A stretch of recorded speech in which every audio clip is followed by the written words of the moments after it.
frame me in a picture. Sharpie horns on my head. Every rumor like a scripture. They repeat what they were fed.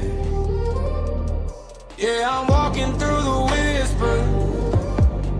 Let them burn me in their tails. I keep receipts in my ribcage. Every scar, every DD. Call me the villain. Paint me in black. Blame every crack in your heart on my back. But when the curtains falling and every mask is gone, you'll see the villain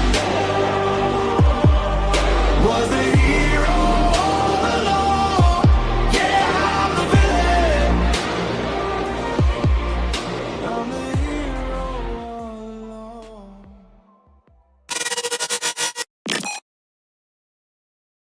Right. All right. All right. Whew. 2 weeks of chilling, but wasn't chilling now. One thing that did happen, we had some strong storms here in Chicago, and they knocked over my tree in the backyard. Get out of here, dog. Here comes the mud. Start sniffing around for the food. But knocked over the tree in my backyard. Knocked over the tree gates, knocked over my gates and everything. It was crazy that all this happened, but the tree wasn't rooted like that. And so, hey, it is what it is. Yeah, insurance, they're not gonna pay for the tree because it didn't damage any structural. It wasn't any structural damage, but it was what it was. It was came out to be that. But today we're gonna talk about various topics. We may talk a little bit about Nolan Wells, may talk a little bit about President Trump. Some of the headlines that are coming out, some of the stuff that's coming out. May talk a little bit about the Iran war. How do we feel? How that's going? I don't know. Let's see. Let's talk to Miss P. Ray. Miss P. Ray, how you doing? Good. How you doing? I'm all right. I can't complain. It's another day, another dollar. It's Thursday, one day closer to Friday. Tomorrow's Friday. It's payday. Just got paid, and it's another party. But hey, dun, dun, dun, dun. Exactly. So I do want to ask you, how would you give the president? What if you gave him a grade from A to F? What would you give him? Mm-hmm. He would get a solid B. Okay, solid B. Yeah. So that means it sounds like there's some things that you were unhappy about. Yeah. I think that this whole Iran blunder is a total distraction and detraction from his presidency. He stated that, one of the reasons that I worked so hard to get him back in office is because he stated that he would be America first and we would be the priority. And, we would see economic prosperity and all those good things. But because the Strait of Hormuz is closed, it has just truly disrupted the whole global economy and raised the prices and, put constraints on the economy. So I don't like that. The Iranians ain't never tried to come hurt me on the west side of Chicago, so I don't think that I should be pushed to the back because of something that don't have anything to do with the people on the ground in the United States of America. Yeah, and I think people look at it different. For me, I say that Iran deserved everything that comes their way, right? Oh yeah. Mm-hmm. And then when you look at the Iraq War, how they were involved with that, how they helped train a lot of those terrorists.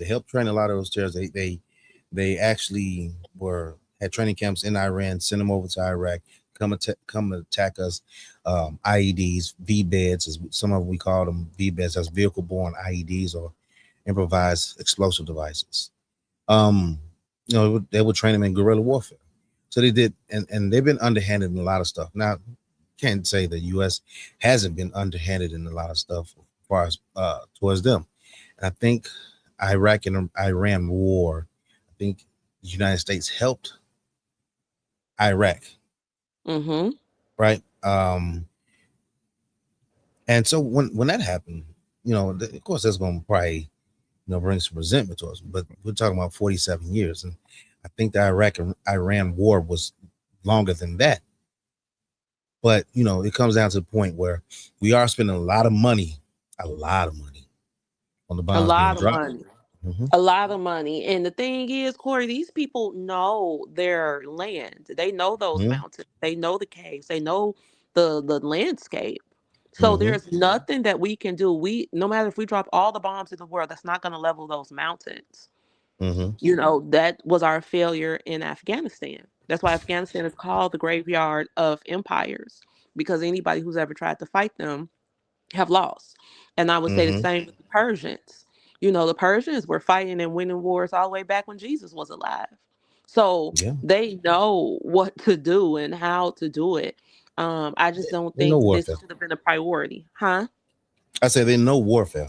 They know warfare. Yes. Like I said, they were fighting, back then. So they just, this shouldn't have been a priority to the American people. It's not a priority of the American people. It has only made things in our country more expensive and Mm-hmm. made us less safe. So I want to figure out why the president is doing this. Exactly. Like, what does he gain from this? It is interesting to know. Like, of course, I don't know if you have seen the billboards here in Illinois, but there's one that says that the gas prices before the war was 2.83, 3 something, and now the gas price up to 4.39, Mm-hmm. and yeah, they point to the gas. We under economic strain, and I think we feel the brunt of it here in Illinois. They're going to make us feel it because we got taxes. Insurance is going up. Insurance went up because of the tariff Yep. war. And then look, they ended up refunding all those tariffs back. So again, and the people didn't get a refund.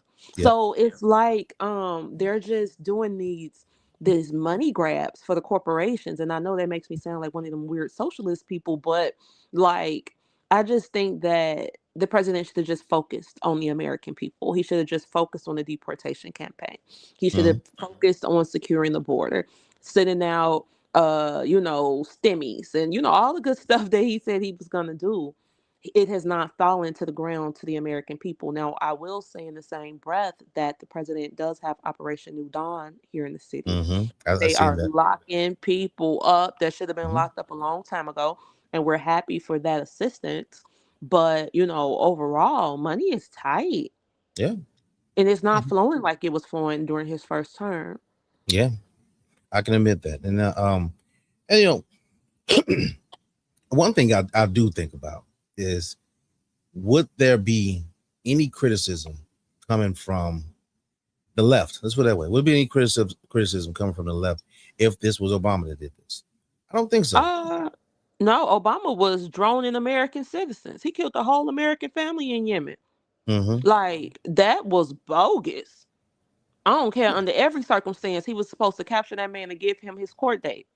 You can't just, you can't do extrajudicial killings in the United States of America. So that's another reason I'm not a big fan of Obama, but they didn't make no big deal out of it. Oh no, they didn't. And I think there was 6 separate campaigns where he bombed other countries, but there was nothing to be said about that. And I think more or less, I want to say conservatives, that we're having more of an honest conversation. We're not happy about it. I'm not happy at the fact that it has lasted so long. Right? Yes. I'm not happy at that. And for what? That's what I'm saying. We're doing this because the Iranians were bombing the Israelis because of what went down in Gaza. Again, what does that have to do with us in Chicago, Mr. President? Yeah. Why are you pushing our money toward that? I understand that Israel is an ally. And we have an obligation to stand with our allies, but who else was an ally? Liberia. And they had a 8-year civil war, and we didn't send nobody over to help our cousins, our literal blood cousins. Now, so we got to think about that. Can we? Because if you think about Liberia, and I thought about that too. Can you really blame that on President Trump? Now we talk about this. No. I'm not talking about President Trump. I'm just talking about in general. Because okay. Yeah, because one of the reason or part of the reasoning for us going to Iran is because they attacked one of our allies. And so the Mm-hmm. United States is going to step up for their man. I get that. But I'm saying that same mentality wasn't and still isn't extended to the Liberians. Mm-hmm. Jesse Jackson, one thing that I love about Jesse Jackson, people can talk about him how they want to, but he did a lot of good stuff. And one of the things he tried to do was make the United States stand on their treaties with Liberia. Mm-hmm. He said, these are our blood cousins. Y'all need to go over there and take care of them. And they didn't run over there. They didn't drop bombs. They didn't get none of that. So, what is this about when it comes to the Israelis? Mm. You Yeah. know, yeah, and I'm not saying because people will say that this is anti Semitic and all that kind of stuff, but just on a geopolitical level, what is happening here? Well, they call you that even if you just want to question the situation. What is going on? Why is that money going over here? And I think the actual American people would like to know what's going on and where our money is being spent. And I don't think necessarily we're getting that. No, we're not. And the Iranians are bombing a lot of our bases, and our Mm-hmm. boys are dying. Like dying bad. I saw a video of because I'd be watching war videos at night. You know how old people watch like the westerns at night? I watch war videos. It's in the same vein. I digress. So I be watching these war videos at Mm-hmm. night. And I saw a video of them bombing the base in Jordan. Mm-hmm. Okay, like real live. I guess one of the soldiers was already live, and you could just see the bombs hitting, and they're running for cover. For what? Why are Mm-hmm. we putting our people at risk like Well, this? okay, I get what you're saying. But you know that there's a certain expectation when you sign up on a dotted line that anytime you can go to war. And I dealt with that because all right, whether I understood Iraq or the Iraqi war, I knew that any given time that I could go to war when I joined. No matter what, you serve at the Pleasure of the president. yeah, the pleasure of the president. You No, and signed I up. and I I get that, but what I'm saying is that to expose our troops to that level of danger. Mhm. For what? What I mean, Well, you know what I'm saying? Like, I know, what are I know we what you're saying. gaining? That's all I'm saying. What are we gaining as the American people? The media has been very silent. I try to read news just globally to get a more objective opinion. Hmm. And one thing that I'm getting out of the Middle East is that the American death numbers are much higher than they're reporting, much much higher. I saw a video today of this black woman, going to get her husband's remains at Dover. You know Oh what I'm yeah, saying? I think I seen that picture. Yeah. So I'm like, okay, if they're putting this out, how bad is this? Mhm. How many Well, people are dying? Because she's not the only widow to show up. she's not the only widow, but I would like to know more about that situation. Have I been following necessarily the Iran conflict or war? No. Hmm. Um, I think I've been more focused on what's going on locally, and whatnot. And my heart goes out to any service member that was killed over in Iran. A lot of my brothers and sisters that were killed in Iraq and Afghanistan or any war, right? Your heart goes out, and you don't want anyone to give that ultimate sacrifice. I do have Right. to say that over the time span that this has been going on, it is not as heavy as a casualty war as when we started with Iraq or Afghanistan. Hmm. Were we in there for too long? I can admit that, yes, but we had a mission to complete, and I think that we all know when we sign up, we know what we're getting ourselves into. Uh, Yeah, it's a difficult conversation to have, but I'm yeah. Go ahead. I get it. No, no, I get it. All I'm saying is like before the war, just like they showed the differences in gas prices, before Mhm. the war, these people living on these bases didn't have a fear of, Mhm. getting bombed. And now the Middle Eastern countries are starting to tell the United States, like, yo, y'all got to pack y'all stuff. Mhm. Y'all getting us in something that we did not sign up for at all. Please. Yeah. So now that your base is destroyed, you don't get to rebuild your base. We've lost billions of dollars of artillery because of this, because it Yeah. took years for us to stockpile and get those bases going and moving. So we're depleting our stockpile through Iran. We're depleting our stockpile through Ukraine. And we are now losing bases in strategic positions. Well, At what cost? I seen this. Right, I'm gonna read it. Nearly 80% of the U.S. military terminal high altitude air defense THAAD interceptor inventory has been depleted. Following over 5 months of high intensity combat operations and missile defense campaigns against Iran, a series of newly released intelligence assessments and independent think tank data have ignited a major debate regarding the U.S. global readiness and its strained defense industrial base. Hmm. Right, and now it's interesting. Let me see who what it is. Because the president said whoever leaked that, he's going to find out and get them charged with treason. Do you know that we were supposed to Mm, do a major military campaign on Iran Saturday, but because someone had leaked that out to the media, they had to scrap the whole mission? mm. Yeah, like I'm Yeah. saying, for what? And it seems like this is an intentional weakening of the United States of America. First, we get invaded through the borders and we let in all these invaders, Hmm. right? We don't know who's here. So we got all of these different cells coming up around the country. Then we get ourselves entangled into a foreign mission that is actively depleting our munitions. Hmm. So now we're not protected internally or externally. Yeah. Yeah. We have to sit there and eat crow on that one. Um, have you? Let's switch the topics a little bit. Have you Hmm. heard of anything about Nolan Wells? What have you heard about that? And what you think?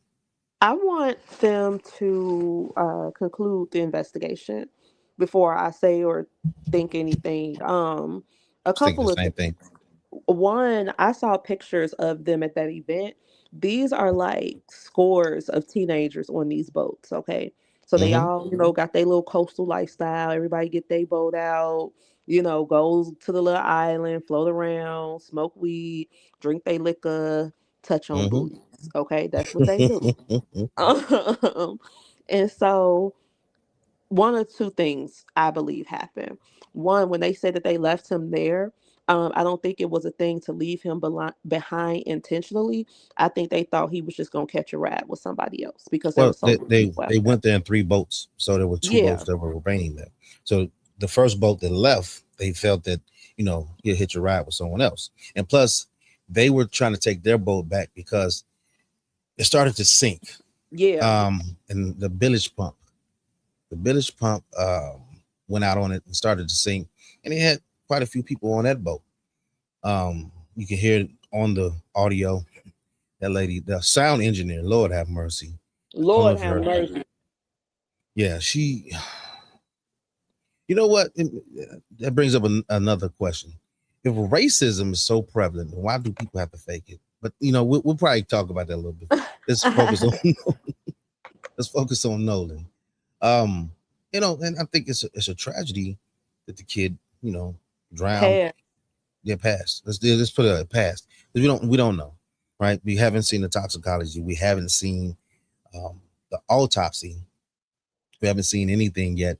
It's just that he passed. Um, Hmm. and just people across the country. I'm gonna say this, right? And you can join in. No matter who on what side, whether you don't like Nolan's family members and how they made it racial, no matter how much you may hate those kids, but you think they did something to them, it's nothing been proven that you think they did something to them. No one deserves death threats. Correct. Do you know that That, they tried to get his mama a nursing license suspended? mm-hmm.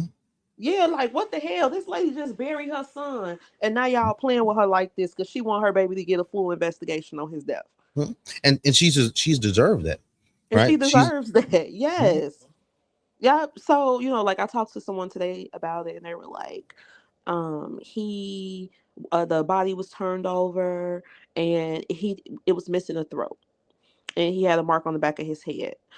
But then these were police officers I found out I was talking to, and they said no, they have to keep it for evidence. Mm-hmm. And it's not like they just trying to, harm him or do anything like that. Now we can say that they kept the throat to see if there was any windpipe breakage, Mm-hmm. right? Maybe they want to see if he, got an injury or something like that. There's a few But things. there's a few things that they can do with why they have autopsy and why they weigh your organs, right? They weigh your organs. They'll cut them out. The throat, I don't know about the whole procedure with the throat, but that is something that you brought up, that maybe his windpipe was broken. That could have been a possibility. But none of these people out here have done an autopsy, know what it goes into it, right? But everybody got it figured out. Look, I ain't even took no biology class. No biology class. But all of a sudden, we are, what is it? I think it's pathologists. All of a sudden, everybody's a fucking pathologist. And then what? You're like, oh, no, y'all know y'all did something. And the death threats, now the death threats that's been made public that I know of has been against all of them kids, right? That's why they went and got a lawyer. And I think they're gearing up. For defamation lawsuits, because as they should. Yep. And even on both sides, I don't think his parents deserve the death threats if there's anything, or if they try to take away her license. I don't think those kids deserve a death threat. I think people are not being. What's going on? What's going on, Mike? What's up, man? Not much. We were just getting into it. I asked P. Ray a few questions. So we were talking about the Nolan Wells case, and how on both sides. Well, he dropped out. He'll be back in. He probably didn't hear me, but yeah, nobody deserves this. And two, they're in their little bitty small town. Like, yo, it's too many outsiders in their business. And, Yes. that's what it pisses me off on multiple levels, because, we're in Chicago and this outsider's all in our business. They come in here, they don't understand the culture, the social scene, the relationships, nothing. But they're here to impose their opinions on us, totally disregarding us in order to make content. I don't like that. A boy passed, like his mama is missing him. Right now, school about to start. She would have been, getting him geared up, to get ready to go to college, or, whatever he was getting ready to do. And now she's going to have that void for the rest of her life. And y'all playing on her name. I saw something online that was like, Nolan Wells' mama is not a black woman. She not FBA. So we don't God. care. Did they say that? They did. They said she's What not. They researched it. These was tethers, all type of stuff. I'm like, are y'all serious? What the fuck does that even matter, though? That doesn't matter. There are woman, people that lost their child. That's what I said. This woman is in the depths of grief, and we should be wishing her well, and we should be granting her grace rather than digging in her family tree. But again, people don't care about folks like that. They're only looking to make their next piece of content. Yeah, the next piece of content. But then, even on the other side, right, with those kids, people, the death threats that they've been receiving is abysmal. It's abysmal. Mike, what's going on? What's up? Sorry about that. No, it's good. No, I know. Whether you went out or you had to come back in, whatever the case may be, you have the conversation. What do you think about the Nolan Wells case? Like, where do I start? Right. I joined this at several intersections because we have to look at, or we don't have to, but I encourage people to look at it from the perspective of family dynamics, what children are actually taught in various cultures, various communities, things of that nature, before we even get to a Nolan Wells on Horn Island, right in Mississippi, right? And just because things evolve doesn't mean everything within these various places evolve. And so you got parents who are credulous by definition, meaning too willing or too easily to believe that because they may not live in the hood, that there aren't things they need to teach their children about how to survive in various environments, in various friend groups, and things like that. And so, some of those things. Huh? I said, what would be some of those things if you can give an Well, example? here we go. Here's one thing, right?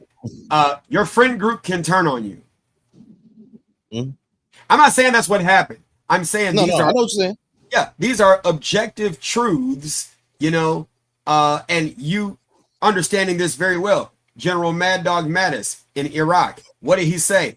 Be polite, be professional, but have a plan to everyone you meet. Why? Because there's that dynamic that, you're polite, you're professional, you have manners, but your people can turn on you. You look at the SEER course, survival, evasion, resistance, and escape. You don't have a team member to help you.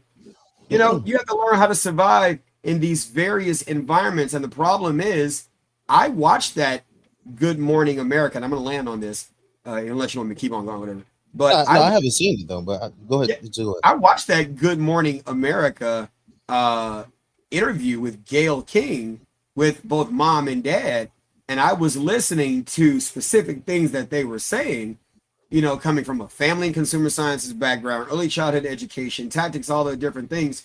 And it seems like the way that they trained their son was the father said, you go as a group, you leave as a group. Yeah, but what happens when these group dynamics turn on you? Well, even more. No, go ahead if you want to finish. I was going to just say something. Go ahead. Well, I want to just. I'm sorry. Go ahead. I'm sorry. Well, no, because race doesn't have anything to do with the change of group dynamics. Every single person that I've ever been snaked by in this world is a black person. Okay, so I'm not gonna say that the children should have, been more cautious because if you're with other children from other races, they could turn on you. Anybody that's breathing oxygen has the ability to do that to you. I think that this community, because they are a very tight knit coastal community, all these kids grew up together. Like the one boy said, he's been over my house. We hang out. He's been my friend since the 5th grade. All that kind of stuff. Like, I just think that we as a society are imposing a lot of assumptions on these children and their families, and I don't think that's fair at all. But when you say fair, fair is a value judgment that often gets in the way of understanding. People are as loyal as their options. And if you've never been in interrogation rooms like I have, if you've never been on the other side of, hell, even an arrest, me being falsely arrested the 3 times that I've been falsely arrested, and your friend group, whoever, they like you when they like you until it's no longer an option or they have something to lose by supporting you. And hell, you don't have no further to look than to the movie Trading Places. Yes, it was a movie, still a real thing.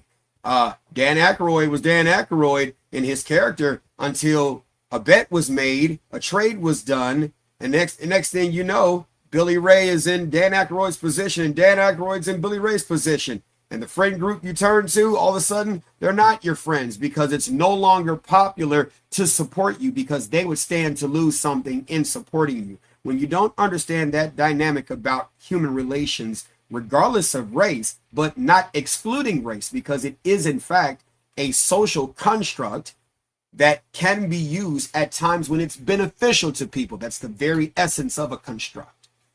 And so I'm not a Republican, I'm not a Democrat, I'm independent. I'm not liberal or conservative, I'm independent. So what would be the benefit of those children turning on him at their event, at the turn up, okay? Because they weren't the only ones out there.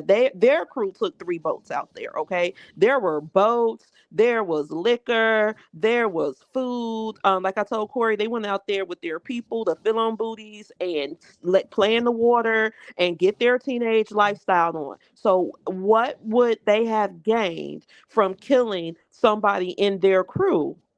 It doesn't make sense to me. I work with children. Now you said that you work in that you've worked in interrogation rooms. I've worked in high schools around the world. And I know for a fact that those children that were on their crew, all of those kids are mourning right now. Mourning in a way that they nobody couldn't even go to the funeral. They couldn't even go to the funeral. And the thing is, the best friend is the one who loses out the most because somebody's going to go and they're going to sit with that family. They're going to grieve with them. They're going to take them to chicken and all that stuff. But the best friend gets to grieve all by themselves. So now none of those boys got to go to the funeral. None of them got to go to the repast. None of them got any closure. And this was their real live homie. So what would they have gained by doing any of this? How does that logically make sense? It doesn't logically make sense to you because you haven't been around liars. I have been around liars. You don't know where I've been. Yeah, I've been around Well, some low down snake people. Baby, you have no Do we, clue where do we I've ever been. admit what we don't know? That's what I'm saying. That's exactly what I'm saying, love. So rather than impose all of these assumptions on these children about who they were, how they turned on each other, what they meant to do, and all of these predictions, just grant them grace until the investigation is finished. That's That's not it. These that's are not how children. but that's not how reality works in a criminal Why not?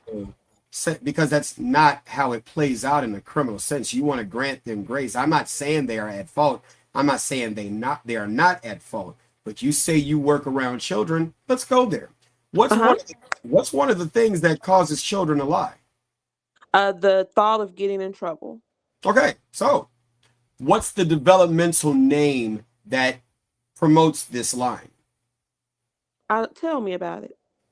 You said you work with children. What's I the do. developmental name? I didn't come here to get a pedagogy quiz. Okay, can we look it up? No. yeah. Hold on. Well, Go. I'll look it up. Y'all I go was gonna ahead. say I'm not looking it up. It doesn't add anything to what I'm saying. What I'm saying is that these are children who lost their friend at the kickback. Regardless of whoever says anything about it, they are grieving. And there was absolutely nothing for them to gain by killing somebody from their crew. That for me, I think that the adults in this situation, very similarly to Carmelo Anthony, very, very similarly to Carmelo Anthony, are imposing a Mike, what is lot that of term? things. It's what compels children to lie when they think they're going to get in trouble. But there is a similarity between this and Carmelo in the sense where we have people outside of their community imposing their own opinions on something that they don't know about. We don't know these You people make down it there in Ocean Springs, you Mississippi. make it seem like this situation is special, like this is a new death that has not ever occurred anywhere, any place in the world. As if I don't, you don't know me, I don't know you. So no, I don't study criminology. This isn't just something this is just a random thought that just popped out of nowhere. And my reputation for whatever that may be, which I'm sure you don't know anything about, it doesn't precede itself. So never mind. You're right. You got it.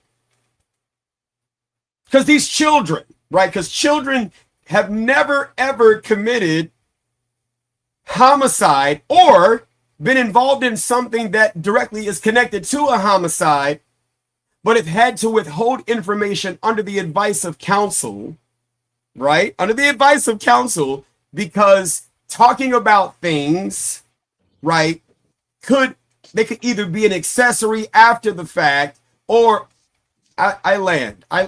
You're right. So, I'm not saying not give him grace. I'm not saying don't give him grace. I'm saying there were things that preceded this that Nolan should have been taught about so he could better choose maybe not going to this particular place because if something, I mean, and they've been there multiple times. So because they've been there multiple times, that ipso facto, or by that very fact, means nothing is gonna happen this time. I think I'm just saying. I'm picking up what you're putting down.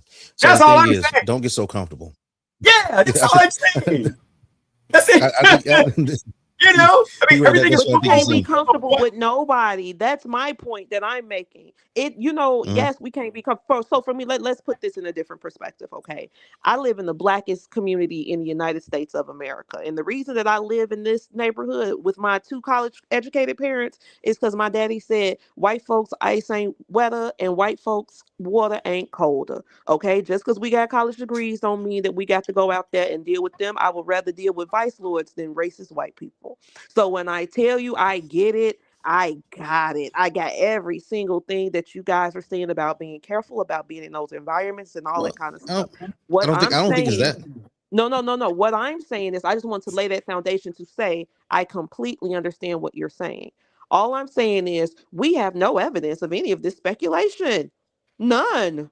I None don't think he's speculating. whatsoever. If the speculation is that he was murdered, we have no proof of He, that. I The never, he never autopsy has said that. not come I back. never said that No, either. no. The speculation is that these children, his friends, did something to him. And I'm saying I don't buy into that. We have no evidence of that.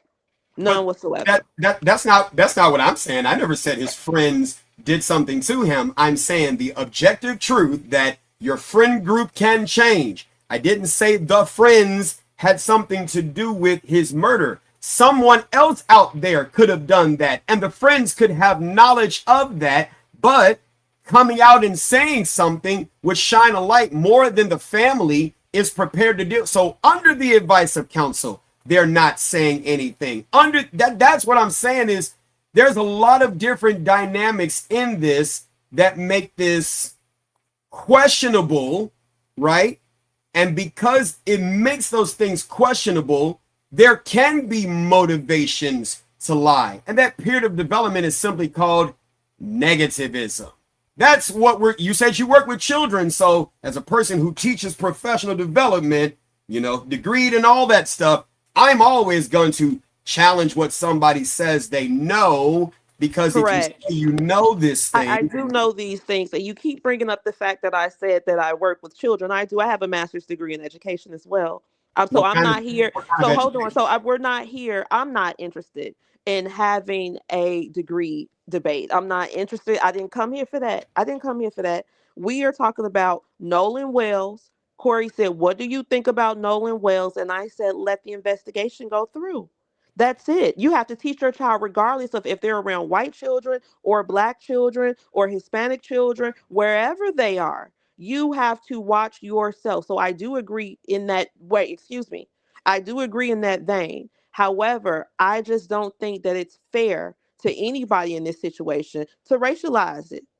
It's not a racial thing for me. Like I said, these are just a bunch of kids that went out to have a good time and their friend died.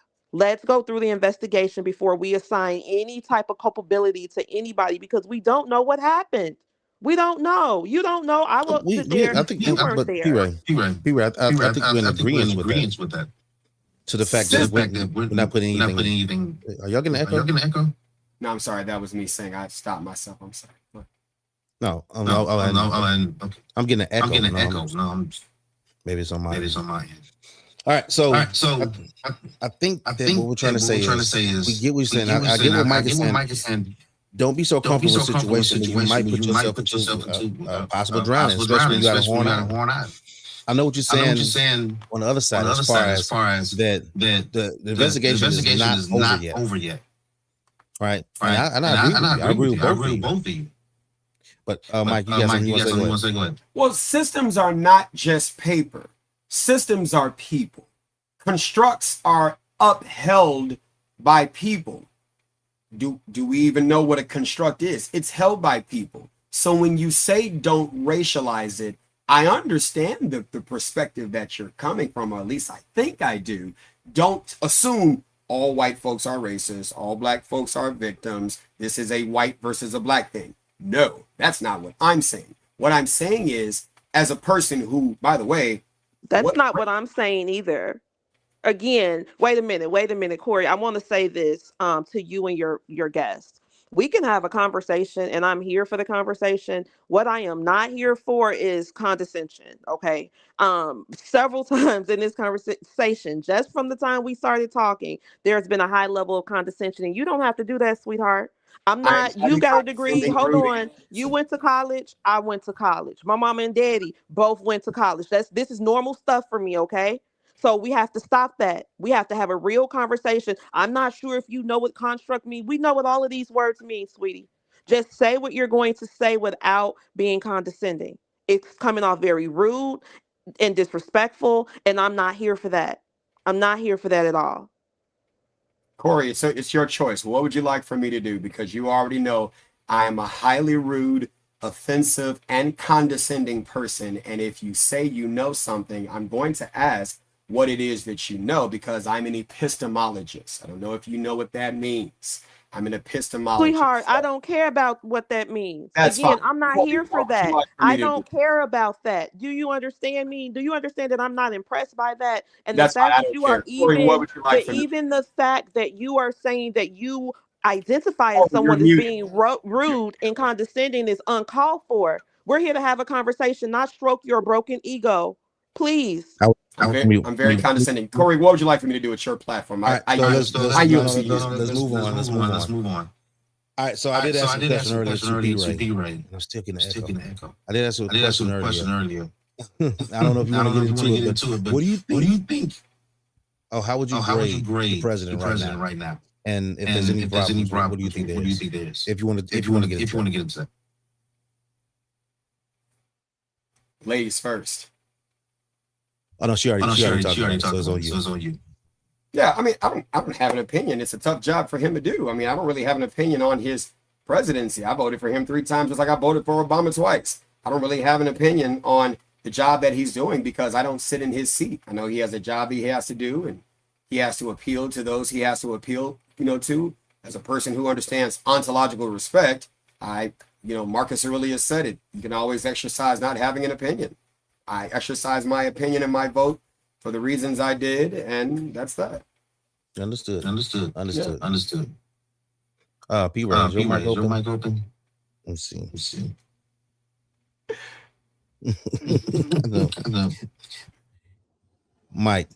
Okay. No. I muted you right quick. That's where the echo was coming from that I know of. All right. I will hope so. See, somebody said in the comments, Corey has the echo.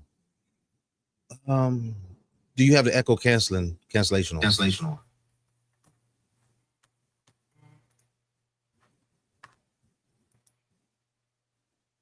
Yeah, I do.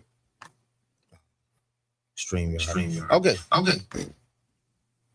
right. So we talked about Nolan Wells and how that get. You know what? I do. What's new with Chicago? We should still talk about Nolan Wells. We shouldn't avoid hot topic conversations because of how a person has been taught to emotionally frame things. You see how there you go again. You don't have to do that. That's a sign of low self-esteem. Do you understand that? Sure, Those who try, yes, no, you don't. Your self-esteem is so low, which is why you try to weaponize your education to elevate yourself amongst others. Again, baby, who you are is not new to me. It's regular. You don't have to do that. We don't have to talk. We talked about Nolan. We talked about Nolan before you got here. And then you joined the conversation. Hold on, We actually didn't finish. Yeah. Mike, go ahead, finish. I'm just saying all that to say this. We don't have to racialize that thing by saying this is white folks, his friend group that killed him.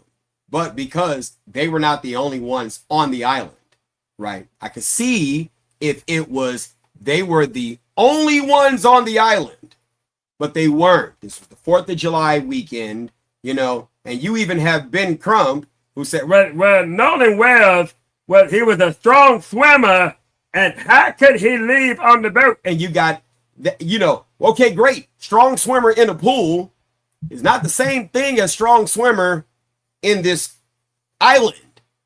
You are the only, right. You are one of few black folks around your friend group that you grew up with, whatever that may be, but you're not the only ones on this island. And so how do you survive the others who may see you a little bit differently in this climate? That's all that is. It's just like when we were in the military, don't know if somebody else was in the military, but when we were in the military and we went overseas, right? You got a briefing from First Sergeant. You got a briefing from Sergeant Major. And what did they tell you when you were overseas when we did R&R, and went into the economy or whatever the case may be? I was in Romania. I was in Bulgaria, a few other places and stuff like that. What did they tell you? Yeah, you're not black over here. You're an American. And that's all that matters. Right. You're not white over here. You're an American. And when you're in these environments, you have to understand how to move because the trap can be in the friendliness. Mm-hmm. They could be your friend. Go ahead. Hey, I'm gonna meet you right quick. The echo stuff. But one thing I noticed in Iraq, I never trusted the Iraqis. Sorry to say, I never trusted them. They would bring food to our base. I never trusted them. I didn't know if they were going to try and drug us. I didn't know if they were going to try to poison us. I didn't know if they was going to try and do anything. You got guys that sat down and just start eating all their food, the pita, the tabbouleh, and all other stuff. Started just tearing it up. Nah, I said no. I can't do it because I just don't trust them. And I stuck with stuff that was on our fob at the time. So, go ahead. Yeah, you eat, and it could be my fan doing that. Let me Okay. fan off. Condescending with low self-esteem. I can't afford AC, so I gotta turn my fan on. So, did the echo stop? Yeah, it stopped. Well, No, it didn't. It's still there. All right. Maybe it's the mic. I don't know.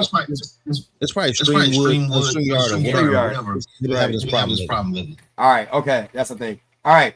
So, but it's about understanding that people are as loyal as their options, regardless of race.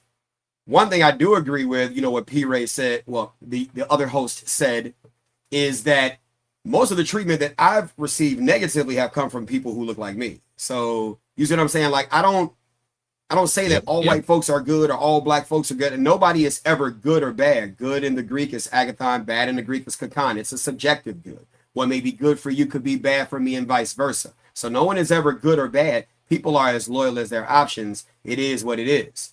That's what it is. Hell, you and I could be great friends, and all of a sudden something happens, and then you're forced to take a position to your benefit. And here I am. Oh my God, how could Corey? We were just talking yesterday when I don't understand the realities of human behavior, that a position has afforded you the ability to be able to take a position that may not look favorably to me. It's up to me to regulate myself to understand, well, that's human behavior. It is what it is for politics.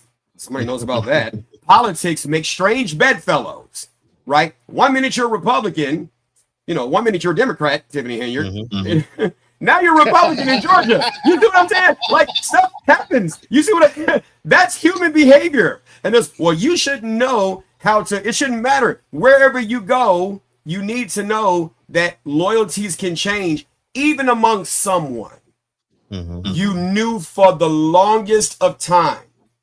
As a family and consumer sciences advocate, educator, we see these in marriages all the time. You knew this person, you thought we were going to be together forever. Next minute, somebody else comes along, and now that's your new flavor of the day. But what about your vows?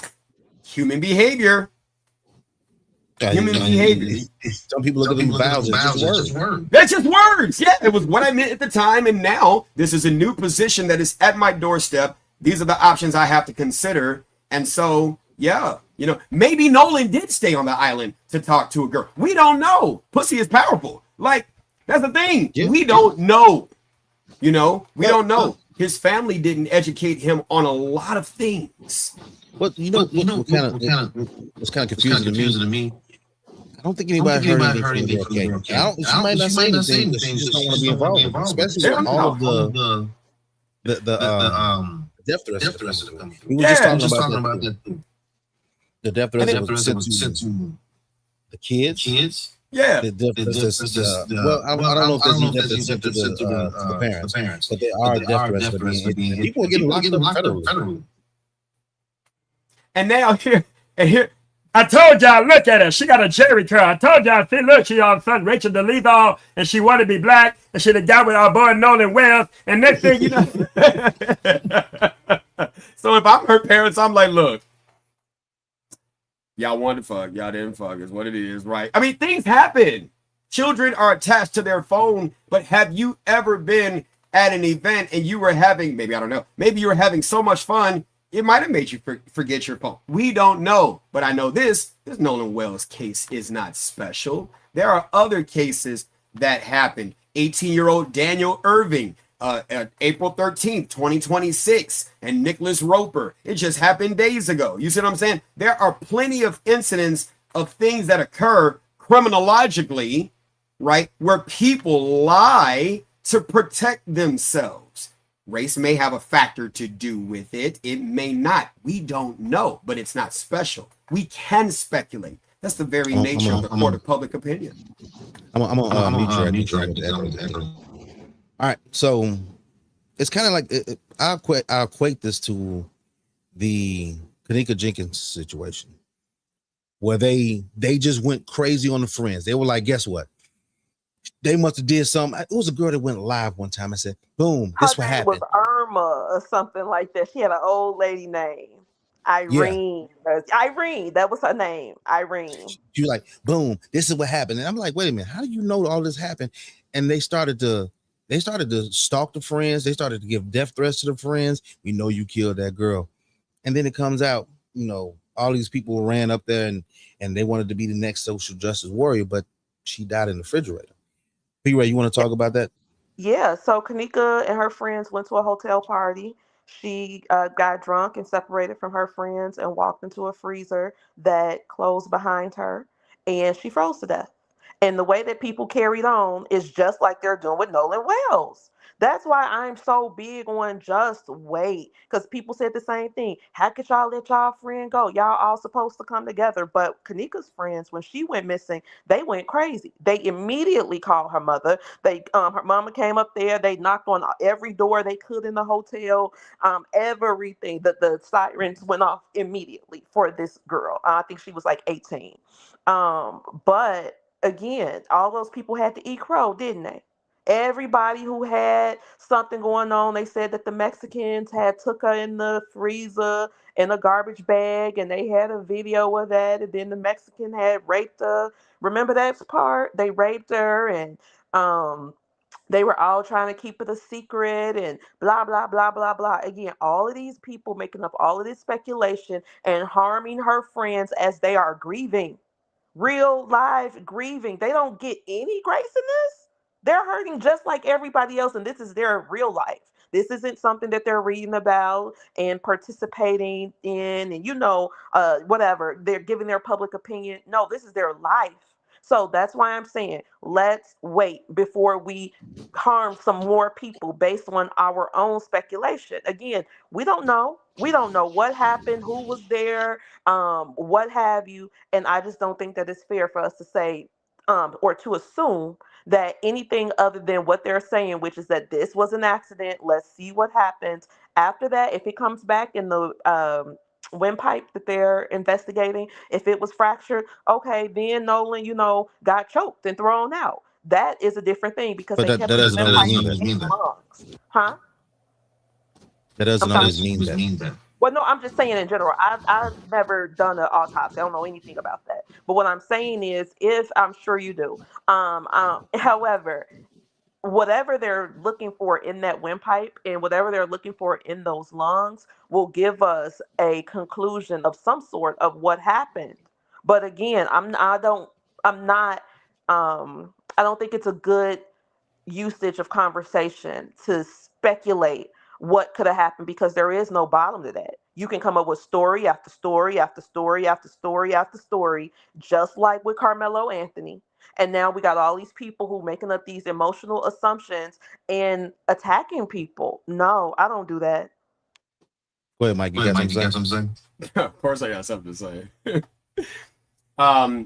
Yeah, stuff like that is the reason why Kanika Jenkins died. Yeah, because here we go. Her mom allowed her to use the car to go up to the hotel party with her friends, but there's going to be alcohol and very little supervision where things could likely happen. And all of a sudden, her friend group, right, could have been the one who gave her just more than what she could handle, things of that nature. Yes, she did walk into that freezer. Yes, it did close. Yes, she did freeze. But if you look at the photos, which I still happen to have, being a criminal investigator, her pants were pulled kind of halfway down. She was wearing Jordans. So I'm just kind of trying to figure out, walking into the freezer, and then, me being a person who's investigated X crimes, whatever that may be, the pants being pulled halfway down where you can see part of her buttocks. They just, when people get drunk, they just kind of do that. That can happen. That can, because you've got to pee, right? But there's no evidence of any, bowel evacuation. So, no trickle of any of it. And those things do happen post-mortem, where all of a sudden you are holding on to it and because you don't have the muscles to contract, they just, you release your bowels or whatever the case may be. But, credulity. You know, we don't know. Oh my God, the friends, they need to agree. The friends can be, and friends have been, complicit, either directly or indirectly, in the demise of another person. And those things fold out in an investigation. We call this pattern recognition. I just wanted to go there. Sorry, I'm very condescending. Go ahead, Corey. All right, so let me mute you right quick because this echo is, I know it's going to be killing everyone. But I did see, man, I'm still getting the echo. Oh, God. Yeah, the 72-hour rule. Somebody said that.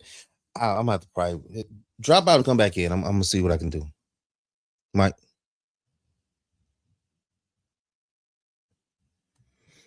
All right. I'm still getting the echo. This is pissing me off because I took off the echo cancellation. Let's see here.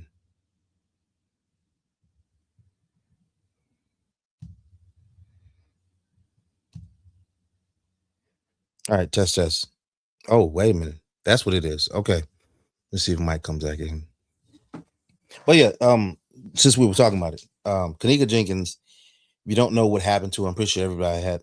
She wound up going to a party, getting drunk with friends, and then wound up wandering into the freezer, getting locked in there. Like he said, I think he said that. There we go. That her pants was pulled down, and everything. So basically, you see that, right? Yeah. Yeah. Oh, you're talking about. Yeah, that's what I'm. You still see that? You still hear the echo, or is it there? No. I fixed it. It was another part of StreamYard running at the same time. That's where the echo was coming from. Yeah.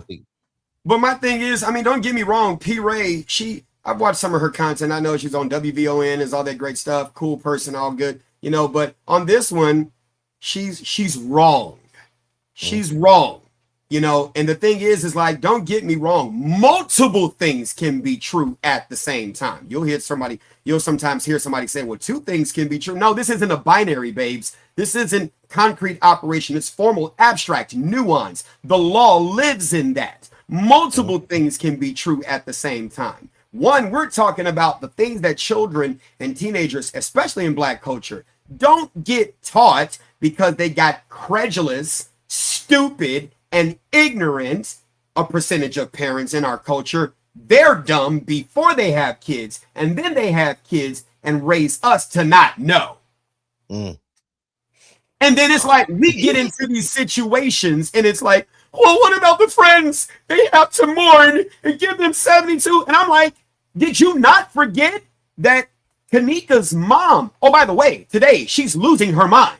Oh, yeah, she's losing up the fuck. You see what I'm saying? Today, she's going crazy. Yeah, she'd have made a lot of money off of the demise of Kenneka, and now the money is gone, and now she's losing her mind because her emotional attachment piece is not there anymore. The child isn't there, and sans the money, who else do I have around? You see what I'm saying? The credulity. P. Ray meant well. But that delusion right there is what sets us as children up for failure. And if you saw, well, what's the period of development? Honey, I don't have to shut up. Just say you don't know so that you can learn, so that our children don't suffer the fate of a Nolan Wells, so that our children don't suffer the fate of a Kenneka Jenkins. A lot of our children end up suffering those fates because our dumb old parents, who, by the way, love us and mean well, but you don't know what you don't know until you're willing to admit you don't know, so we can go somewhere else and learn so we can grow. It was two other names that you said earlier. Do you remember those names? And yeah. What was about those cases? So it was 18-year-old Daniel Irving, spelled Erving, and it was 19-year-old Lucas Roper. So here's the incident. And of course, I'm reading. Right, April 13th, 2026, Daniel Irvin, Lucas Roper, and a 17-year-old juvenile, they went to Lake Ray Hubbard near a railroad bridge in Rowlett. According to affidavits, they jumped into the water from the bridge. Irvin went under and drowned. His body was recovered 4 days later. Instead of calling 911, Roper and the juvenile panicked and fled the scene. right? And this is what I was asking P. Ray, what's that period of development? Negativism. Why do people lie? Because accountability, right, which is fessing up and saying, hey, I did it, you have to be willing to accept the consequences that comes with accountability. Who knowingly wants to go to jail for telling the truth? So if a system can allow you to cover and support the lie for as long as they can, then if I'm a human being and I know I got a system that can help me cover up a lie, I might use it. Human beings do that. You see what I'm saying? And so here we go. Instead of calling 911, Roper and the juvenile panicked and fled the scene. Police allege that Roper deleted all the digital information between himself and Irving from his own phone. He also allegedly threw Irving's clothes into a tree line and ordered the 17-year-old to throw Irving's cell phone out of the vehicle. So he was arrested by Dallas police and charged with tampering with physical evidence. He wasn't charged with the murder. He was just charged with tampering with physical evidence. Right. Booked into Dallas County Jail, granted 10,000 bond, stuff like that. And so, you know, you get the next generation of National Action Network, you know, and they slammed authorities for perceived lack of urgency, a variety of different things. Long and short, right? When you got what is his name? Nolan Wells. When you got Nolan Wells' father who's saying, well, when you go as a group, you come as a group. What happens? You teach your child, your son, and by all accounts, dad and mom appear to be very, very, very freaking nice and credulous, right? They teach him to rely on group dynamics. Instead of self-dynamics. Instead of, here we go. Yes, I rely on the group, but I also rely on me too. I remember when Kobe Bryant had passed and Shaq went to obviously his funeral of his teammate, stuff like that. And Shaq was like, well, I remember the time where I was telling Kobe, well, there's no I in team. And Kobe was like, yeah, there is no I in team, but there's also a me. Yeah. You see what I'm saying? Like you have to be a strong me to be a part of a strong team so that when the team fails, if the team fails, you know, they're going to throw shame on the team. But guess what? When the team loses, guess what? People don't ever really say Kobe was bad in this thing because it even goes with the fact, I think, hopefully I can make this correlation, but you're only strong as your weakest link, right? So, and you know, we learned it in the military. If you had a guy in your squad that was lacking, right? Whether he couldn't PT, couldn't hike, anything else, it was your job to bring him up to well, don't want to say code, but bring up a satisfactory. Let's put it away because we used to say unsatisfactory and everything. Bring him up to satisfaction or whatnot. Even though it was a group team effort, you still had to put out. You had your own individual things. I learned that from wrestling too. When I wrestled in high school, the more if I win my match, I put points on the board. If I don't, then I'm actually hurting the team. But also that means because when I'm out on the mat, I am there by myself and I have to take care of myself. My team can cheer me on and everything else, but I'm still responsible for myself.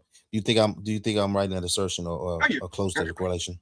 Very right, extremely right. And here's this. No, don't get me wrong. I get it that you're only as strong as your weakest link. Yeah, that's true. But at some point in time, you got to be able to cut that because we're talking to humans here, right? You got to be able to cut or set that aside and the team be able to divide and fold certain parts where a person is not able to do and pick it up. It's kind of like whoever your basketball player is. People would say Kobe, some would say Michael Jordan, some would say LeBron. You know how Michael Jordan can play a variety of different positions, primarily point guard, but he could play defender too. People don't like LeBron. LeBron is a similar force. You know, when you got those folks who can play multiple positions, they know how to pick it up given whatever capacity they have at the time. And so that's one of those things that Nolan Wells didn't get. If I can add this, here we go. If we're looking at Horn Island, the island sits 10 miles off of the coast of Mississippi. It makes swimming to safety physically impossible due to distance. Here's the question I would love for P. Ray to still be here to ask her. Is this something that could be researched? And could you say, hey, son, you swim in a pool. You don't swim in that. In the event something happens, how are you going to swim to safety?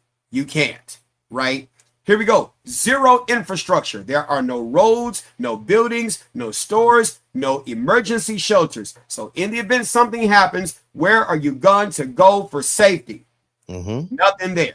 Okay. No reliable, redundant extraction. Once the boats leave, you're stranded. You got nothing.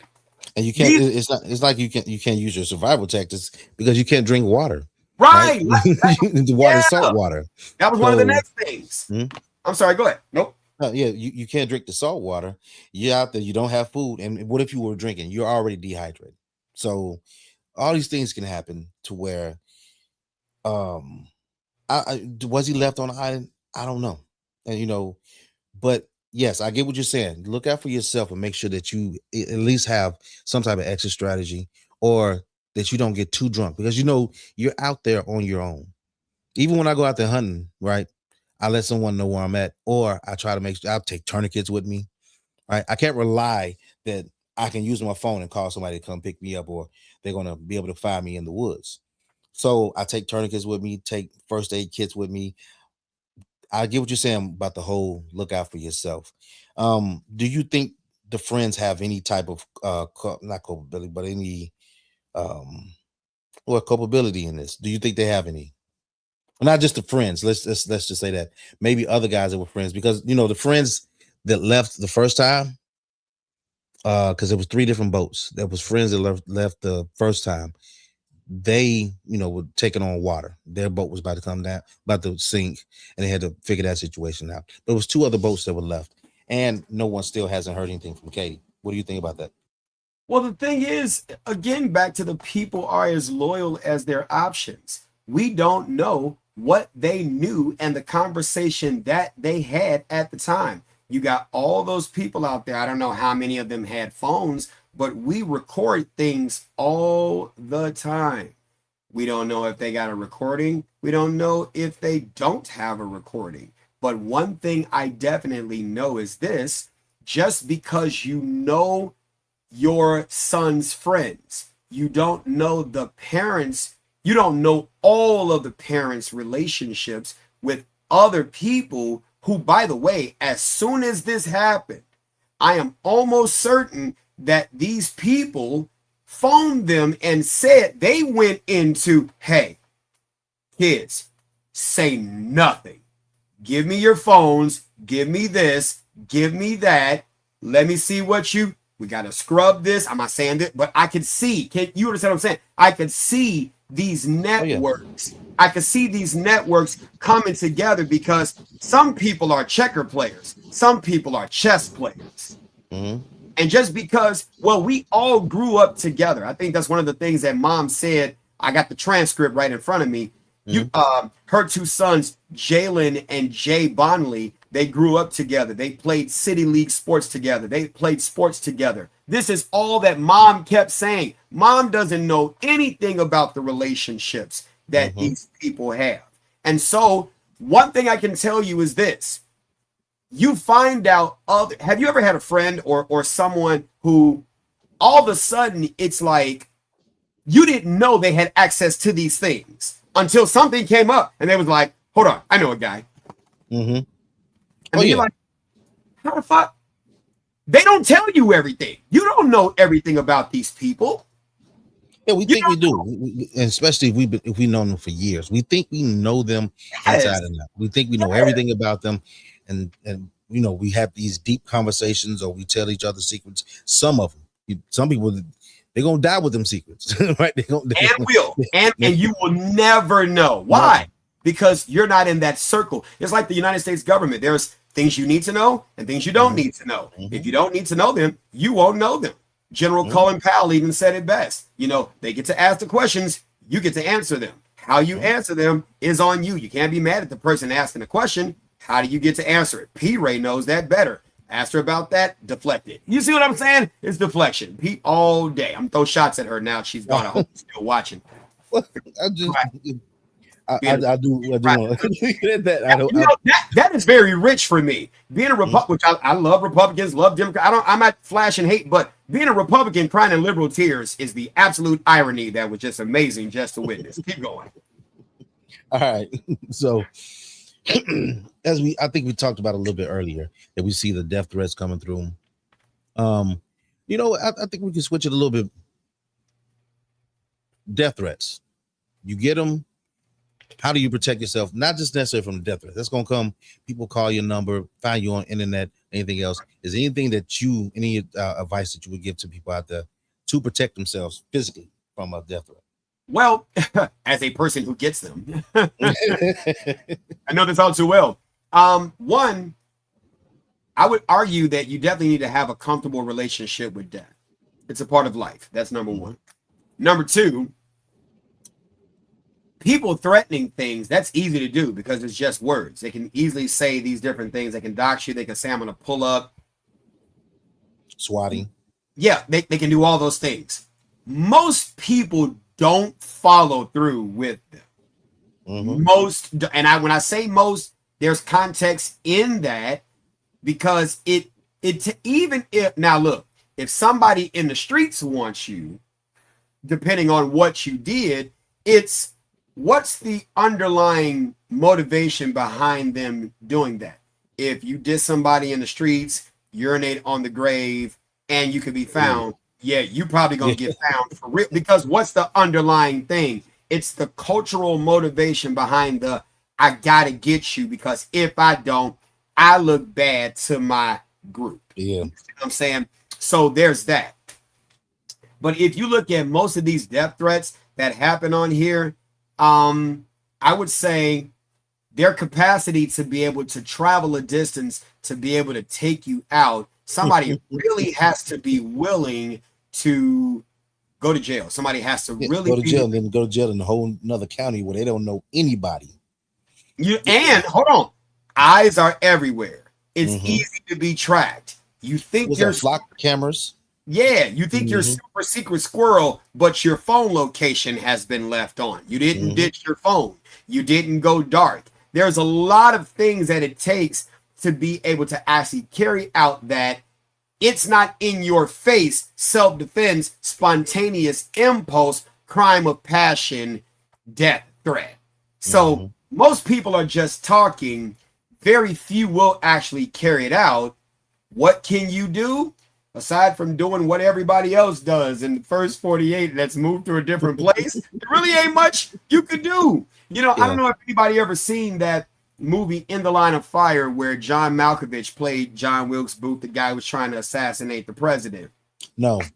Yeah, and it's a long time ago, right? Okay. And he said that, well, it's nothing to take the life of the president if I'm willing to trade my life for his. You see what I'm saying? Somebody with that kind of motivation who doesn't care about the consequences. We look at the active shooter who just did his thing in Idaho. He was willing to lose his life. Granted, he did run. That's human instinct. But at the end of the day, he deleted himself. You see what I'm saying? It's nothing. If a person's willing to do that to themselves, then yeah, I'd say you might have something to worry about. You could get concealed carry, but what did he say in The Wire? You know, all you got to do is be a little slow, a little too late, just once. That's all you got to do. How can you always be prepared? People like you and I, we live a life of preparedness. You know, we're not 100% aware all the time. We're humans, but we live a life of preparedness, understanding that it can happen. You and I, we are both comfortable with losing our life because that's the culture that we came from. It comes with it. But is the average person okay with these dynamics? You know, and that's a real thing. That reminds me, because I remember in the whole, era of COVID and everybody, I guess you want to call it black empowerment, and I sit and I said, hey, make sure you go defend yourself. And I was just talking about that. And one thing that was very distinctive to me, my cousin said, not everybody served in the Marines like you. She was right. Right. I also had to say to myself, of course, I'm seeing this on a meme, but you can't expect you out of them. Right. And I did that for the longest. I was expecting people to really get into firearms, really go train, really go shoot, really go come back for classes, this, that, and the third. And I tell my students all the time, I don't care if you take a class with me. I care if you go back and take a class, and you should be doing that. This is your first class. but not your last class. And as an instructor, I continue to keep learning, even though I'm on trying to learn more of the law portion right about now. I'm still constantly trying to learn more and more and stay more vigilant. But then, I guess that will be a question. How do you combat the not necessarily the students are scared, but I guess what's that word? Not incompetent, because I want to invite seem like they're stupid, but the laziness or the unwillingness. Yeah, let's put it that way. Okay, so here's this. I think that in the Second Amendment culture, right? Mm-hmm. The Second Amendment culture, we talk about training, you know, all this other stuff, because the day may come, the day comes, you know, and not just in Second Amendment culture, law enforcement culture is the same too.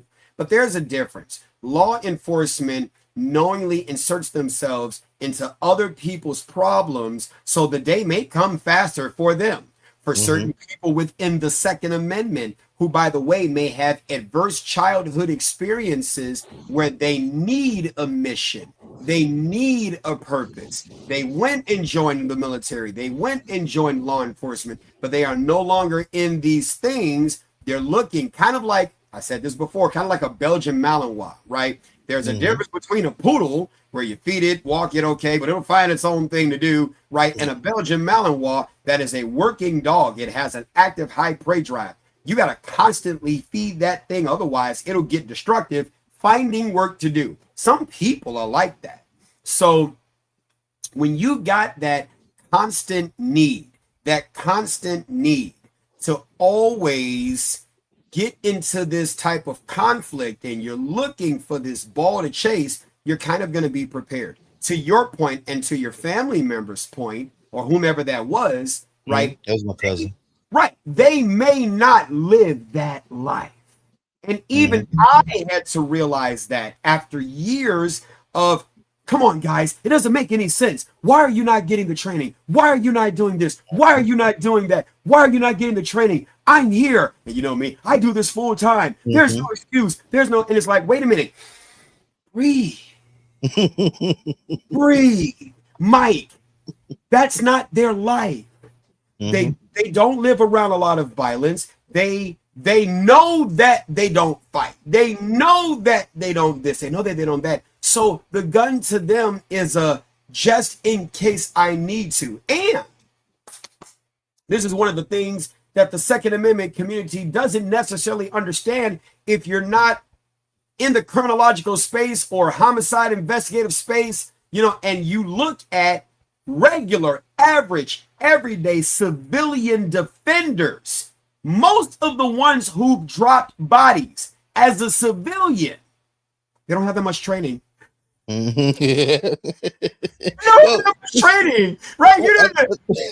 You got your training resume. I think that dude in matter of fact, what is LARPing? They're talking about that, but I think that dude in Idaho. Yeah, I don't know what that is. I forgot. They probably like got Urban Dictionary. They come up with new terms like what does this mean? Like, it's like he's a LARPer. Yeah, the guy that shot at him in Idaho. I was like, they was like, he's a LARPer. And they showed some of his videos of him shooting and whatnot. And oh my God, I'm gonna bring this up.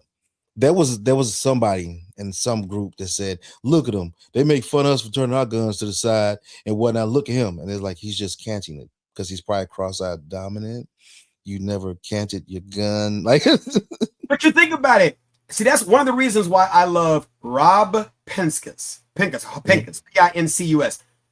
master firearms instructor, outstanding gentleman. He wrote a book called Defending Yourself, right? And I've always he back in the day when we had DVDs, and I still got it. Don't laugh at me, right? I feel old. I'm 45, but in the day when we had DVDs, he had intuitive defensive shooting, and he said this that mattered to me so much: working well with what the body does naturally. And so, if you think about it, when you fight, you turn your hand. It's power projection. You don't just constantly straight punch. This isn't Rock'em Sock'em Robots. Old school, right? This isn't Rock'em Sock'em Robots, right? You turn your hand. So in a gunfight, I can easily see someone instinctively pulling pop, and punching and shooting just like that. Naturally, because that's what the hand naturally would do. Does. You see what I'm saying? And so it goes back to training. Like, so what does it take? Like 10,000 revolutions for you to remember it? Sure. Or, yeah, I know I got it wrong. I know I got the saying wrong. That's but fine. I know it's more to right. correct it. Yeah, you know what I'm saying? Go ahead. Yeah. No, you get the concept. And what sometimes people don't understand is basal ganglia habit formation. Basal, B-A-S-A-L, ganglia, G-A-N-G-A-L-I-A, basal ganglia habit formation. What happens is, in short, what you do the most frequently and what you do repeatedly, you're locking, your prefrontal cortex is taking all of that stuff in and locking it into the basal ganglia so that under the influence of stress, when stimulated, you're going to automatically perform what you've been practicing over and over and over again. If you've been doing this, that, you know, how many repetitions of this, whatever. And sometimes people think, oh, you got to be on the range and fire shots down range to train. No, you could just sit there and extend your hand out there, or you can sit there and extend your hand out there and just do this, or just average everyday movements. You're doing stuff with a firearm now. You just don't have the tool in your hand. So now, under the influence of stress, your occipital lobe sees a moment where you could get that firearm out, by the way, that you've never really done a lot of on the range training about, but you got this tool. And you sit there and gaze action coupling, G-A-Z-E, action coupling. When you're looking, you're aiming.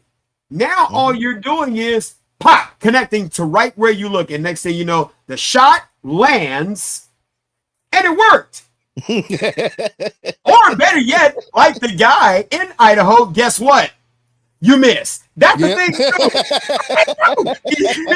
Or like the guy on 118th and Western, the retired firefighter who was getting his popcorn, driving a maroon Jeep SRT, had the popcorn in his right hand. People, you should never have something in your right hand. That's not normal human behavior. You're going to hold most of the things that you would hold in your right hand because that's the one you use the most, is probably the strongest, whatever. We can argue that. But as soon as he saw those guys, what did he do? Lateral, changed that popcorn to his left hand, grabbed his revolver.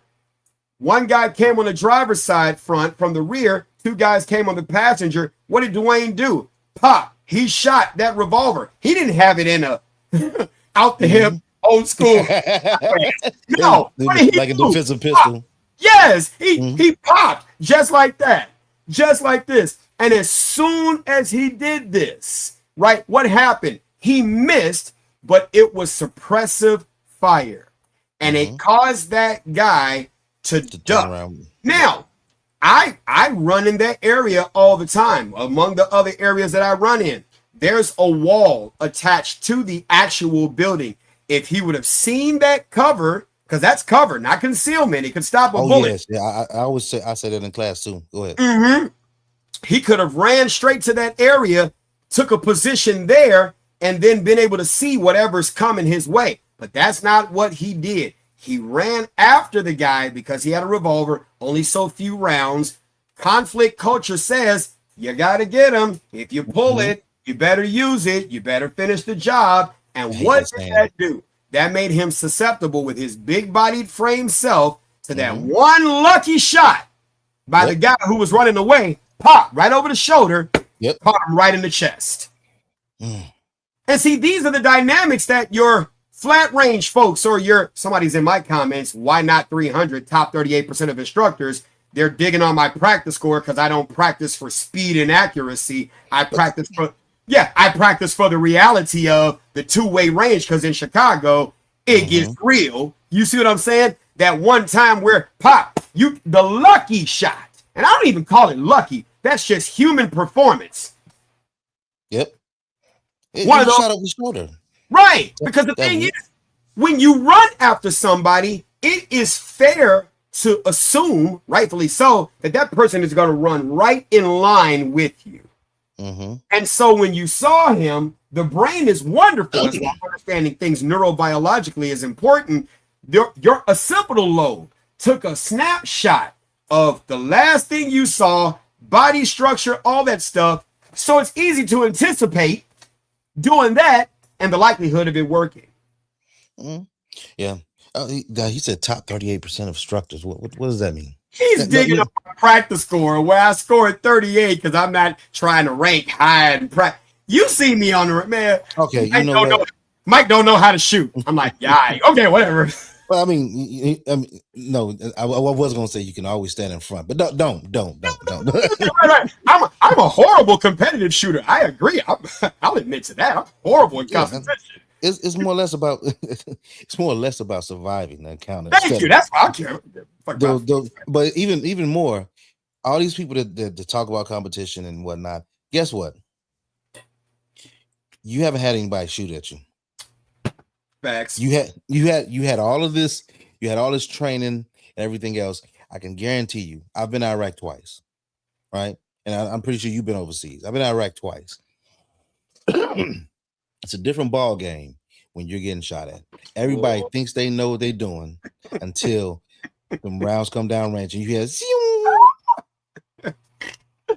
So if 38% of instructors are whatever 38% that you try to make fun of, I don't care. It's fun. I know. I'm just saying they like to throw that shit out there, but you know what? It is what it is. But yeah, I mean, is there anything new in Chicago that's going on? As far as well, oh yes, the procurement of. We can get into that for a little bit. Yeah, we talked about it. We talked about it offline, but we can get into it for a little bit. The procurement of how did they work? You got it, Mike. No, but so all they're really doing, people who don't understand how the city of Chicago procures firearms, Chicago police officers really have to buy their own gun, and is that standard? That's standard, and is that standard for CPD or is that standard for all police departments? That's standard for CPD. Now, well, that's standard for CPD. Illinois State Police issues them firearms. Mm-hmm. Cook County, you got to buy your own. Now, there's a list of acceptable ones, that they approve, but you've always had to buy your own. Always. Okay.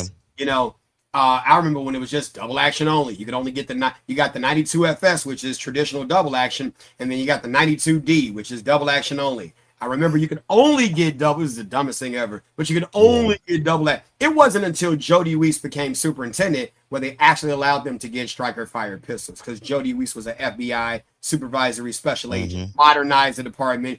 You see them going from wearing the stars to the Velcro, and now they got M4s and all this other stuff. And now it's not a taser cards. People have tasers. There's just so many. Chicago police has always been behind the curve with these things, and even now, the training still behind the curve. Officers out there getting monkey stumped on the streets versus Cook County Sheriff Police showing you how policing should be done. Two different ball games. But the procurement of firearms is just how they get firearms, and do they get firearms from places that recognize the values of the city of Chicago? It's just theater. That's all it really is. It's just. We don't have anything to talk about guns, so we got to keep this baby alive. Well, the funny thing they said in sister agencies, what other agency besides CPD is going to carry guns? I wonder what sister agencies they're talking about, because exactly. Yeah, when you think about it, it isn't like Chicago is issuing them a firearm, because remember, Chicago is against the Glock. Remember, they were trying to sue Glock. But most of your new recruits are carrying Glocks. So most of your new recruits are carrying Glocks. That's the antithesis of what you're trying to do. Glock isn't for Chicago like that. These switches are not made by Glock. It's ingenuity. I thought the police officers put switches on us. Sure. Throw that one in. Yeah, you sure. They're dropping off guns in the hood. Now, that doesn't mean individual officers might not do that, but that doesn't mean the department as a whole are doing that. But somebody's got to have a narrative to blame somebody else. That's the thing. Yeah, and instead of blaming the behavior, but hey, right, or the cultivation of it, or the culture. Yes, and the pedestalization of it, put it up on the pedestal that you have to be this common thug, this hood this gang member and everything else. And yeah, man. All right, so we got a lot to talk. We got a lot to talk about, but I'm gonna end it here, man. And it's been a great conversation. Great conversation. P. Ray, hopefully we can get into it and talk a little bit more. Hopefully you come back. But I want to thank you for coming through, and I want to thank P. Ray for coming through early. Well, go ahead. Yeah, please let me know if she comes back on. I won't, because I'm not gonna say I won't, but I'll. Now that I know how she is, I'll govern myself a little bit differently, because it's not that I'm going to change what I think, but I want to ontologically respect her positions without the need to take an opinion on how she thinks, because how she thinks is how she thinks. But I'll end with this. It matters, because in Black culture and in the Black community, it's a heavy matriarchy. I don't take any position on it. It simply is what it is. More of our fathers are not there because as sons, they were never taught about fatherhood and husbandry. So it makes sense why they're just having sex and creating children, but not being qualified to be there as guides and teachers and leaders. So we only have the women to listen to. And if our women act like what she just showed here, that's why we end up getting Nolan Wells. That's why we end up getting, harmed like this young boy who jumped in it. Because from what I hear, it was well, if somebody says jump, are you going to say how high? Well, when you tell us to say jump, and we got to tell you how high. We can't refuse what you say, you want us to do. So you, in essence, teach us to follow the leader and not be one. Damn. You see what I'm saying? You teach us to follow the leader and not be one. And then, give them grace. Whole time, I can't speak for me. But my friends were the ones who innocently or directly gave me too much to drink when I couldn't handle it. And should I even be drinking in that area?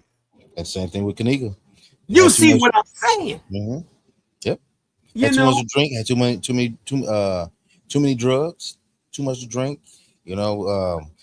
Even more with Skrilla. What's her name? The chick that she went to jail. The Netflix said Skrilla is her last name, but I think they said she. Are you talking about Shanquilla Robinson? She went to Mexico. Friend group turned on her. I wasn't, but that's another one though. That's another one. That is another one. Damn, you know what? We got another couple of minutes. Let's talk about that. Yeah. She went to Mexico. And her friends wound up beating her up and whatnot. Did they ever get charged with that? No, they didn't. You see what I'm saying? And here, justice for Shanquilla Robinson. And I'm sitting here like, they're never gonna charge these folks because you don't understand how Mexican government they got a thing called femicide. Yeah, that's mainly for their citizens, not for you. Like they understand that in America, there aren't too many people that really value people from your culture. So if they're not gonna really pump hard for you in America, we don't really have any interest in Mexico to investigate the case. You should really investigate your friend group and understand how to survive here when you travel. Does that make sense? That's why I was telling P. Ray, this case ain't special. Nolan Wells' case ain't special. It's another occurrence of something that happened, and we can speculate because it's pattern recognition. And that's one thing that baffles me, that they made it this big. They made it for this long. They made it really about race, and all checks all the boxes. Let's broadcast it out there to the people. Let's make this a big deal. And then comes the death threats, and all of a sudden the death threats towards those kids, right? They calling their parents, well, you gonna die. Hey, what did he say? You gonna real die. You gonna real die. Like, what are you talking about, bro? But see, here's the thing. When you live in Mississippi versus Illinois, remember how you and I know we say this all the time, self-defense is a community construct. Mm-hmm. The jury in Illinois, we have 109 counties, which are 109 different standards of what they believe self-defense is. There's the state, and especially how vaguely the law is written. Absolutely. There, and in fact, the vagueness is for a reason, to allow the lower courts to have community interpretation. Yes. If you've ever listened to the litigation at the Supreme Court, they answer some questions directly, but they leave to the lower courts to answer community questions.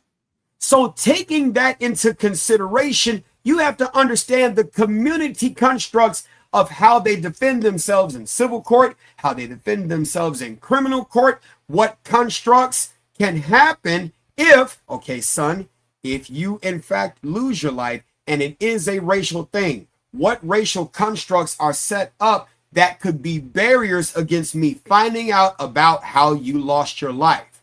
That's a researchable thing.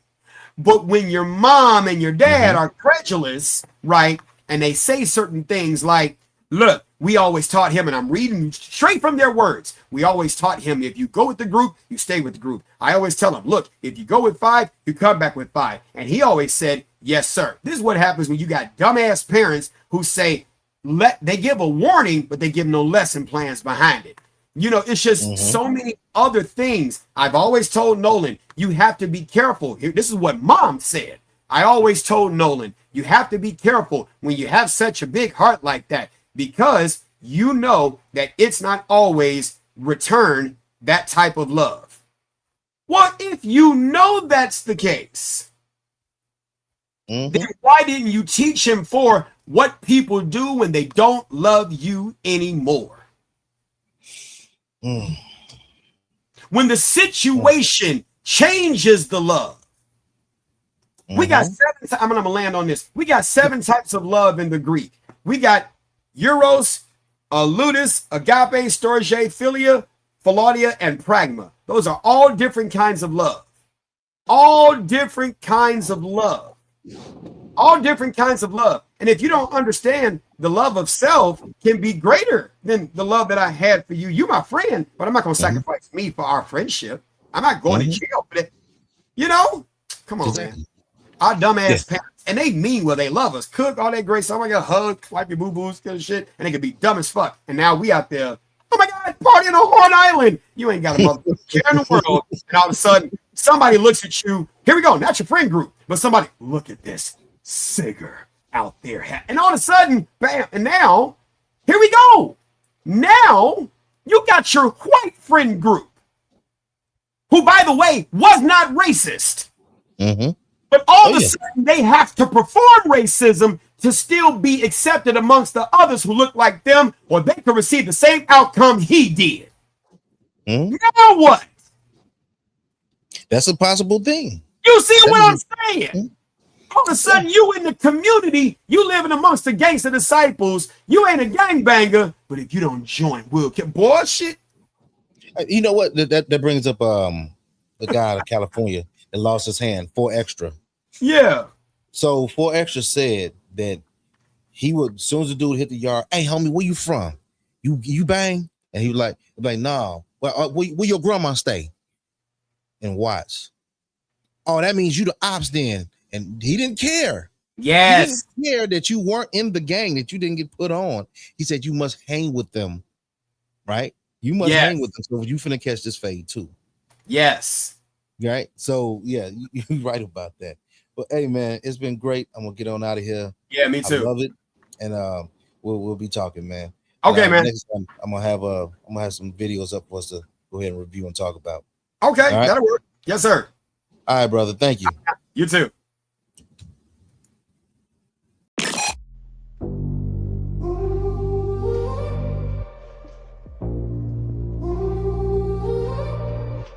They frame me in a picture, Sharpie horns on my head, every rumor like a scripture, they repeat what they were fed. Yeah, I'm walking through the whisper. Let them burn me in their tails. I keep receipts in my ribcage. Every scar, every deed.